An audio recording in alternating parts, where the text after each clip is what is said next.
கிறிஸ்து இயேசுவுக்குள் மிகவும் பிரியமாக அழைக்கப்பட்ட சகோதர சகோதரி யாருக்கும் பிதாவாகிய தேவனுடைய நாமத்தினாலும் நம்முடைய ஆண்டவராகிய இயேசு கிறிஸ்துவின் நாமத்தினாலும் அன்பின் வார்த்தைகளை தெரிவித்துக் கொண்டு நான் இன்று ஒரு சிறிய வேதாகமத்திலும் சிறிய விளக்கம் மட்டும்தான். எதை பற்றி சொல்ல போகிறேன்னா, உலகத்தின் முடிவும் மறு சிருஷ்டிப்பும், the end times and the new creation பற்றி ஒரு ஷார்ட்டாக பார்ப்போம். கடைசி காலம் என்ற வார்த்தையை நாம் பல முறை கேட்டிருக்கோம். கடைசி காலம் என்ன அப்படின்னு சொன்னால், இந்த பூமி முழுவதும் அழிந்து போயிட போகுது அப்படின்னு பலர் நினைக்கிறாங்க. ஆனால் வேதாகமத்தில் இந்த கடைசி காலம் என்பது தேவனுடைய திட்டத்தில் ஒரு முக்கியமான காலகட்டத்தின் ஒரு முடிவு. அதன் பிறகு அது புதிய காரியத்தின் நோக்கத்தையும் குறிக்கிறது. அப்படின்னா ஆண்டவராகிய இயேசு கிறிஸ்துவின் இரண்டாம் வருகையில் என்ன நடக்கும்? பழையது முடிவடையும் போது தேவனுடைய வாக்குத்தத்தம் செய்த புதிய காரியம் வெளிப்படும். நம்ம ஏற்கனவே முதல் உலகம் எவ்வாறு முடிவடைந்தது, இப்போ நாம் இரண்டாம் உலகத்தில் இருக்கோம். மூன்றாம் உலகம் எப்போ வரும்ன்றதை நம்ம ஏற்கனவே வேதாகமத்தில் பார்க்குறோம். வேதாகமும் வரலாற்றில் முடிவடையும். அது வேதாகம் வரலாற்றை பார்க்கும்போது ஒரு முக்கியமான முறையை நம்ம காணலாம். ஒரு காலத்தில் தேவனால் தேர்ந்தெடுக்கப்பட்ட மக்கள் வழி தவறும்போது அந்த காலம் முடிவடைந்து தேவன் புதிய காரியத்தை ஆரம்பித்தார். ஆதாம் முதல் நோவா வரை நம்ம பார்க்கும்போது, ஆதாமும் ஏவாளும் தேவனுடைய வார்த்தைக்கு கீழ்ப்படியாமல் பாவம் செஞ்சாங்க. அதன் விளைவாக பாவம் உலகத்தில் பெருகினது. நோவாவின் காலத்தில் மனிதர்களின் தீமை அதிகமாக இருந்ததுனால தேவன் ஜல பிரளயத்தின் மூலமாக அந்த காலத்திற்கு தீர்ப்பு வழங்கினார். ஆனால் தேவன் நோவாவையும் அவர் குடும்பத்தையும் காப்பாற்றி ஒரு புதிய தொடக்கத்தை ஏற்படுத்தினார்.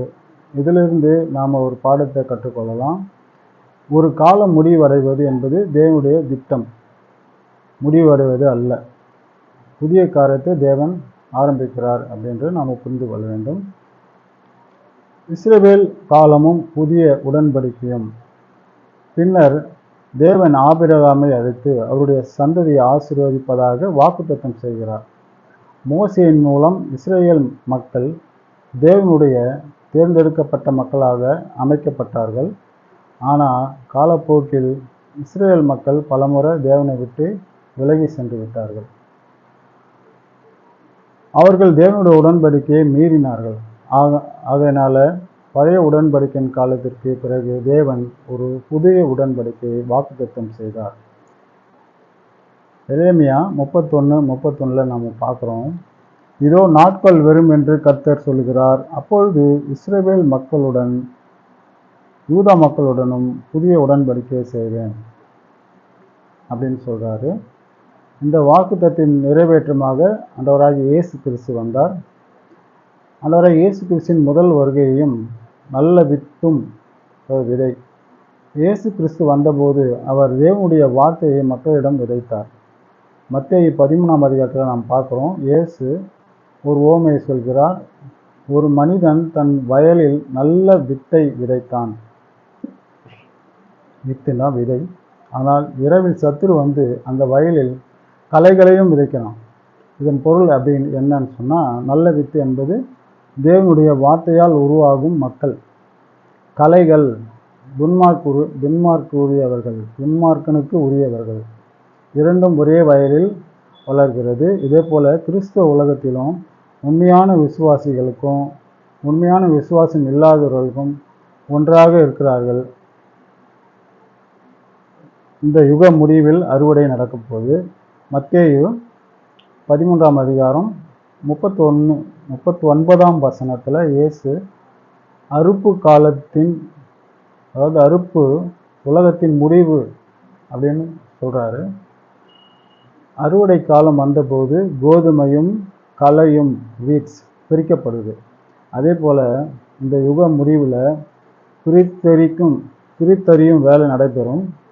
ஆண்டவராகிய இயேசு கிறிஸ்து மத்தேயு 13ஆம் அதிகாரம் 43 நீதிமான்கள் தங்கள் பிதாவின் ராஜ்யத்தில் சூரியனைப் போல் பிரகாசிப்பார்கள் என்று கூறுகிறார்.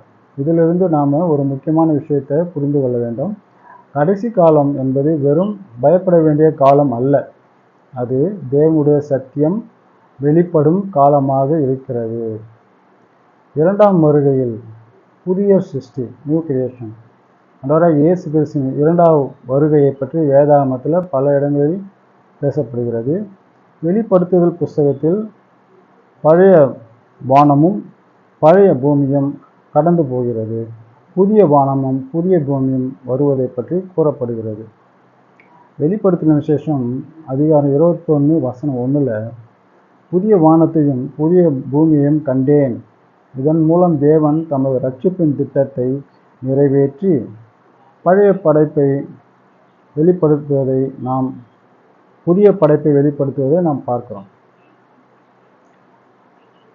1,44,000 பேரும் இந்த பெரிய திரளான கூட்டம். வெளிப்படுத்தல் 7ஆம் அதிகாரத்தில் அந்த 1,44,000 பேரை பற்றி குறிப்பிடப்பட்டிருக்கிறது. அதே அதிகாரத்தில் எந்த மனிதனாலும் எண்ண முடியாத பெரிய கூட்டம் காணப்படுகிறது, மல்டிபிள். அவர்கள் எல்லா ஜாதிகளும் கோத்திரங்களிலும் மக்களிலும் மொழிகளிலும் இருந்து வந்தவர்கள். அவர்கள் வெள்ளை வஸ்திரங்களை அணிந்திருக்கிறார்கள். எல்லாத்துக்கும் ஒரு ஆவிக்குரிய அர்த்தம் இருக்கிறது. நம்ம பைபிளில் இருக்கிற வசனம்லாம் அப்படியே நம்ம படித்தா புரியாது, ஓமைகள் அறிந்து கொள்ளணும். ஒரு வார்த்தைக்கும் தேவன் மறைபொருளை நம்ம வச்சுருக்காரு. நம்ம அதை நிச்சயமாக அறிந்து கொண்டால் தான் இந்த வெளிப்படுத்தின விசேஷம் நம்ம புரிந்து கொள்ளவே முடியும் எதிர்காலத்தில். அதெல்லாம் தெரியாமல் நம்ம வெறுமையாக ஆலயத்துக்கு மட்டும் போயிட்டு வந்தால் போதாது. சத்தியத்தை அனைத்தினமும் நம்ம தேடணும், ஆழ்ந்து வாசித்தால் தான் அதனோட மறைப்பொருள்களை நம்ம அறிந்து கொள்ள முடியும்.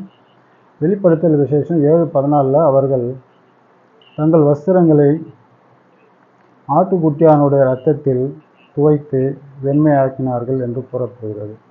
இதன் முக்கிய செய்தி என்ன அப்படின்னு சொன்னால், ரட்சிப்பு ஒரு குறிப்பிட்ட இனத்துக்கு தான், ஒரு நாட்டிற்கு தான் அப்படின்னு இல்லை.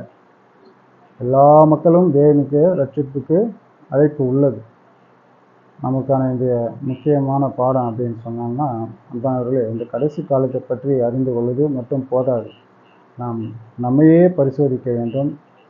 நாம் கேட்க வேண்டிய கேள்விகள்: நான் உண்மையாக இருக்கிறேனா? தேவனுடைய வார்த்தையை ஏற்றுக்கொள்கிறேனா? என் வாழ்க்கையில் தேவனுடைய சத்தியத்திற்கு கீழ்ப்படுகிறேனா? நான் தேவனை உண்மையாக நேசிக்கிறேனா? மற்றவர்களுடைய ரட்சிப்பை பற்றி எனக்கு அக்கறை இருக்கிறதா? ஆண்டவராக இயேசு கிறிஸ்து கூறியபடி நாம் விழிப்புடன் இருக்க வேண்டும். மத்தேயு 24ஆம் அதிகாரம் 42 ஆதலால் விழித்திருங்கள், கடைசி காலத்தை பற்றி பயப்படுவதற்கு பதிலாக நாம் தேவனுடைய வார்த்தையில் நிலைத்திருக்க வேண்டும் அப்படின்னு சொல்லப்படுகிறது. முடிவுரையாக, அன்பான சகோதர சகோதரிகளே, வேதாகமத்தில் வரலாற்றில் பல காலங்களில் முடிவும் புதிய தொடக்கமும் ஏற்பட்டதை நம்ம பார்க்குறோம். ஆதாமின் காலத்திற்கு பிறகு நோவாவின் காலம் வந்தது. பழைய உடன்படிக்கையின் காலத்துக்கு பிறகு புதிய உடன்படிக்கையின் காலம் வந்தது. இப்போது நாம் செய்ய வேண்டியது தேவனுடைய வார்த்தையை கவனமாக கேட்டு அதை நம் வாழ்க்கையில் நடைமுறைப்படுத்துவதாகும். உலக முடிவை பற்றி தெரிந்து கொள்வது மட்டும் முக்கியமல்ல, தேவனுக்கு முன்பாக நாம் எப்படிப்பட்ட வாழ்க்கை வாழ்கிறோம் என்பதுதான் முக்கியம். ஆகையால் வார்த்தையை கேட்போம், வார்த்தையை விசுவாசிப்போம், வார்த்தையின்படி வாழ்வோம், தேவனை உண்மையாக நேசிப்போம், மற்றவர்களுக்கு ரட்சிப்பின் நம்பிக்கையை அறிவிப்போம். கர்த்தருடைய வருகைக்காக நாம் எப்போதும் தயாராக இருப்போம், விழிப்பாக இருப்போம். ஆமென். நன்றி.